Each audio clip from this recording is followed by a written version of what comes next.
ఏంటంటే పౌలు శీలలు ప్రార్థిస్తున్నారు, కీర్తనలు పాడుతున్నారు, దేవుని మనస్సారా ఆత్మతోను సత్యంతోను ఆ చెరసాల బంధకాల్లోనే ఆరాధిస్తున్నారు దేవుని. ఇప్పుడైతే అలా ఆరాధించే అనుభవం వారి జీవితంలో నిజంగా రాత్రి చెరసాల్లో వారు చేయగలిగారో, దేవుని ఆరాధించారో, దేవుని మహిమ, దేవుని కృప నిజంగా క్రిందికి దిగి ఏం చేసిందట, భూకంపాన్ని కలిగించి నిజంగా పునాదులు సైతం కదిలింపచేసింది. ఆ చెరసాల పునాదులు నిజంగా వణికిపోయాయంట, అదిరిపోయి ఆ యొక్క తలుపులు తెరవబడ్డాయి. ప్రైజ్ ది లార్డ్, హల్లెలూయా. నీ జీవితంలో కూడా ఏ బంధకాలను బంధించి వేధిస్తున్నాయో, భయపిస్తున్నాయో, వేదన కలిగిస్తున్నాయో, కన్నీళ్లు కలిగిస్తున్నాయో, ఈ యొక్క రాత్రి ఈ వాక్యం వింటున్న నీవు ఒక్కటిని గ్రహించుకో.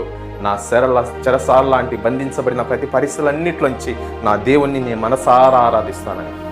అలా అయితే ఎప్పుడైతే నీ జీవితంలో నువ్వు ఆరాధించే అనుభవంలోకి నువ్వు వస్తావో, నిశ్చయంగా నీ మీద దేవుని కృప ఉంటుంది, నిశ్చయంగా నీ మీద దేవుని యొక్క కనికరం ఉంటుంది. ఆ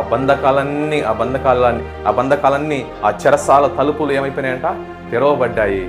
నిజంగా నీ జీవితంలో కూడా అలాంటి తెరిచే అనుభవాలు, ఏదైతే బంధించబడిందో నీ జీవితంలో, ఏ ఆశీర్వాదం అయితే బంధించబడిందో, ఇంకా చెరసాల లాంటి చీకట్లో కన్నీళ్లు కారుస్తున్నావో, నా దేవుడు విడిపించుటకు ఆయన కృప ఈరోజు నీ కొరకు నిజంగా చేతులు చాచింది. ప్రేమైన వాళ్ళరా, అయితే నువ్వు చేయాల్సిందేనంట, ఆయన కృప పొందుకునే దానిగా ఉండాలి, ఆయన కృప పొందుకునేవాడిగా ఉండాలి. ఆయన కృపను పొందుకోవాలంటే మొట్టమొదటిగా యేసయ్యను నమ్మాలి.